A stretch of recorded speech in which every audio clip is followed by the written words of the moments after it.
It's the Guide's Guide 2, and this time we're at the Estate Lake, which is part of the Meadow Fisheries portfolio.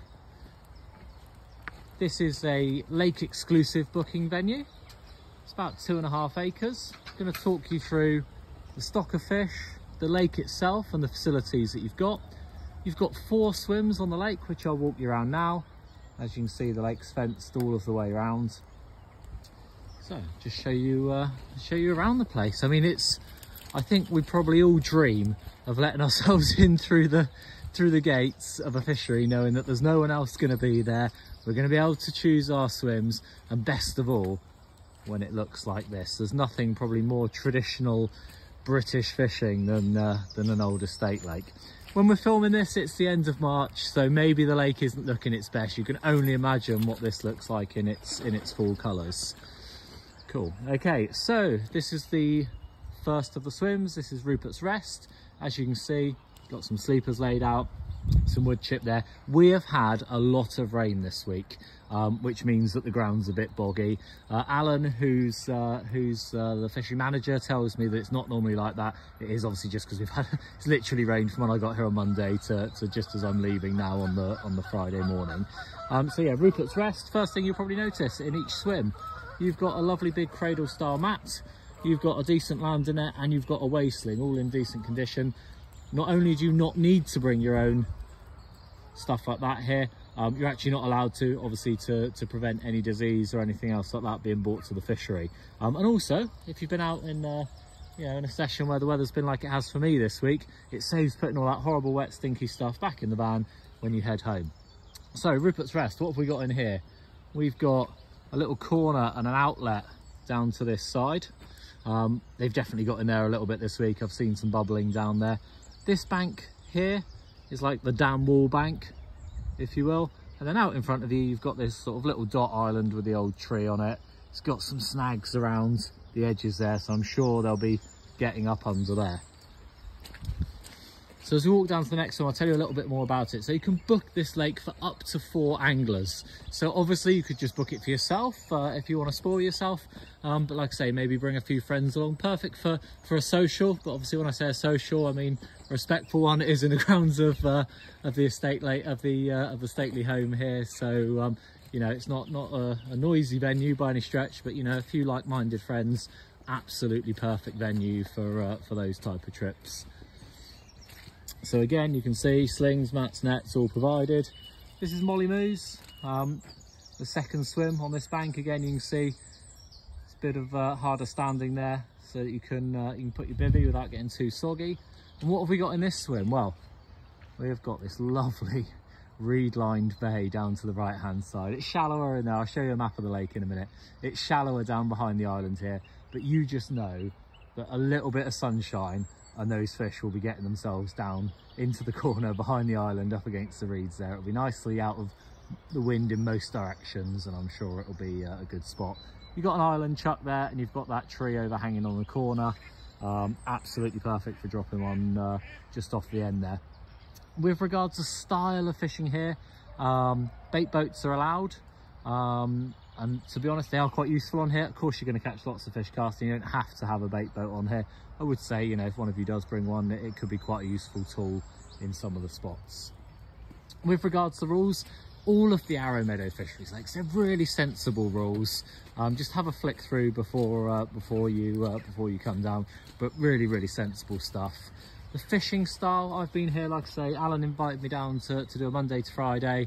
I didn't know a lot about the lake, and it doesn't seem to have taken loads of pressure over the winter, so I started off doing a few laps and trying to find a few fish, and then ended up just fishing little traps to begin with. But as the week's gone on, the air pressure's dropped from, I think it was 1024 when I got here on Monday, and it's like 990 something now. Pressure's dropped through the floor, southwesterlies have picked up, and it's got milder and wetter as the week's gone on, so I've been getting more bites and putting more feed in as a result. What's worked for me this week? Quite simple really. I've just been fishing over tight beds of mixed pellets. I've been using the Outlaw Pro squid and octopus 2 and 6mm pellets mixed up, bit of sweet corn in there. I've been wetting the whole mix down so it's really digestible for this time of year, and then a bit of crumbled squid and octopus boilie in there as well. So I'll just walk you around onto the dam wall bank so you can see the other two swims. There's some aerators here for the summer months. You can see with all the rain we've had, there's a fair bit of water going out into the stream there. Cool, so what's in this lake? Why would you want to come here? So there's 150 fish in this lake. There's some older original fish in here, plus they've stocked fish from VS, from AJS, from Whitewater. So it's a real nice mix. Each time the rod goes off, you don't know what it's going to be. They go up to just over £30 at the moment, but there is a supplementary feeding campaign going on. You can see these bins around the fishery. They've got fishery pellets in, so they've got a bailiff, a lovely guy called Jim, who I met on Monday, who comes round and puts a bit of feed in for them on the times when no one's fishing. Fish are going to grow quickly in here. Like I say, there's a good head of them, yes, but yeah, they're young fish, and there's a fair bit of food going in for them. Cool, so we are going to walk around to the third of the 4 swims. Now this bank here, as you can see behind you, is a little bit more open behind, and this week on the southwesterly you are a little bit exposed. So what the guys at Arrow Meadow have kindly done is made these beautiful little windbreaks in the 2 remaining swims on this bank, which for us this week have been an absolute godsend. The swims here, as you can see, the fence is quite tight to the lake. So all of the swims here are 1-man bivvy swims. You're not going to get a 2-man bivvy realistically in a lot of these swims. They're not double swims anyway, so you probably wouldn't want to. So just bear that in mind when you're deciding what shelter to bring. So this is rapscallions. My friend Marv fished in this one this week, and he's done okay. Obviously, if there's 3 or 4 of you, you might want to choose to break the lake up differently, but we basically cut it in half down the middle in front of us here. I'm fishing out to that white marker just off the island there. There we go, focus now. We did really well. We saw fish showing out there, and fished in that area accordingly. So this has got some of the deeper water, and I will show you a map when we go around so I can show you the other facilities in a minute. But there's an area of deeper water here, and we have seen fish showing there this week, both carp and also sturgeon, because there's a number of other species in here. So there's some sturgeon up to, I don't know how big, but I have seen them roll this week. And it's like watching a train go past. It's like never ending when one of those things rolls. So there's some chunky sturgeon in here. There's a few chubs, some barbel, there's some perch.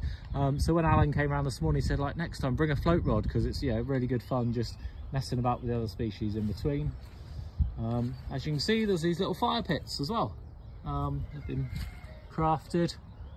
So yeah, if you want to use those of an evening, you can do so. I'll walk you down to the final swim, and this was my home for the week.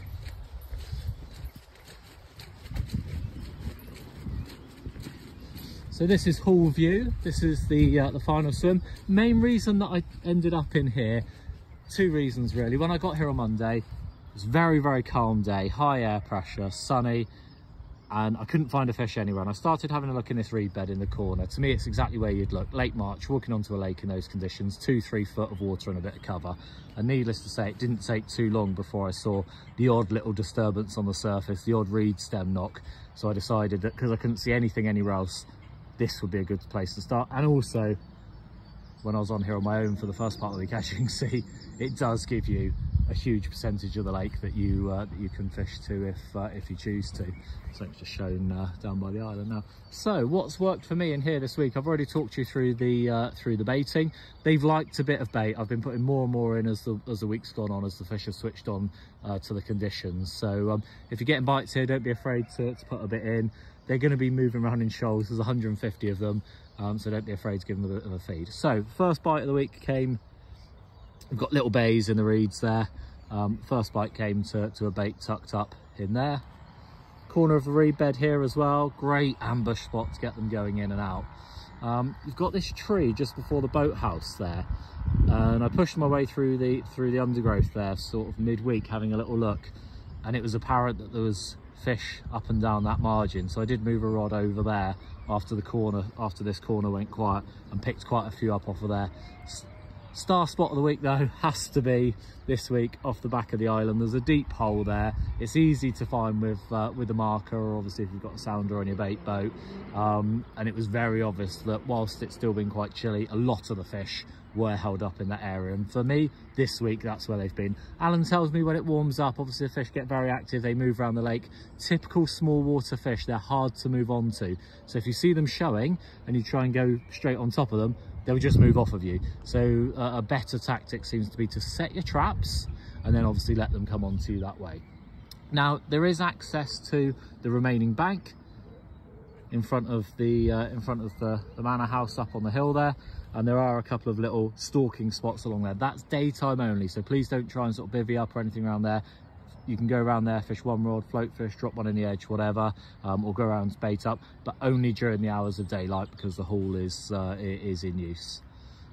So yeah, hopefully that gives you a bit of an idea. Just going to show you some of the other facilities. You can do Monday to Friday bookings here or weekend bookings.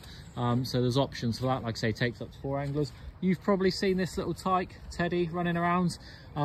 One of the great things, in my personal opinion, about Meadow Fisheries and their portfolio of fisheries, when I spoke to Alan about bringing my dog along the first time I visited one of their fisheries, I said, do you allow dogs? He said, no, we don't, we encourage them, which I thought was an absolutely brilliant attitude. Yeah, so many places ban dogs just because, you know, someone's taken one there that runs around like an idiot. They're more than happy for you to bring well-behaved dogs. Obviously clean up after them, of course, goes without saying, and there are no bins or anything here, so obviously when you do finish fishing here, there's not a bin collection here, there's not bins around the fishery, so please obviously make sure it's left as it's found, because it's an absolutely stunning place. And I think so many of us would have grown up seeing TV programs and articles and reading books about these type of secret estate lakes. So yeah, it feels like a real honour to be able to book this place up and come and have a go. Location wise, we're about, I think we're about 8 miles north of Warwick. So it's really central, really easy to get to from many parts of the motorway network. So kind of wherever you're based, it's nice and easy to get to. Good quality otter fence, as I mentioned, so they shouldn't have any problems in that respect. The other thing that I wanted to show you before we finish is, as you can see over there, there's a little block there. In there they've got a decent toilet and also hot and cold shower as well. So if you are doing, you know, a Monday to Friday, or you know, even on the weekend, and you do want a little freshen up as you go along, obviously that's there to use. All I would say is it's a great facility. It was absolutely spotless when I arrived, and they kindly leave everything there so that you can just do a little clean up afterwards as well.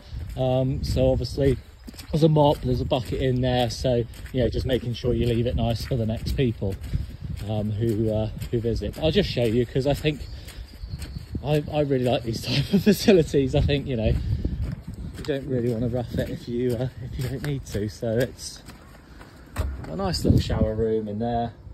I've left my Link shower gel for the next people. And then, like I say, they leave all the stuff there so that you can tidy up after yourself. Oh, don't make the mistake I made. The hot water only comes on if you turn that switch on.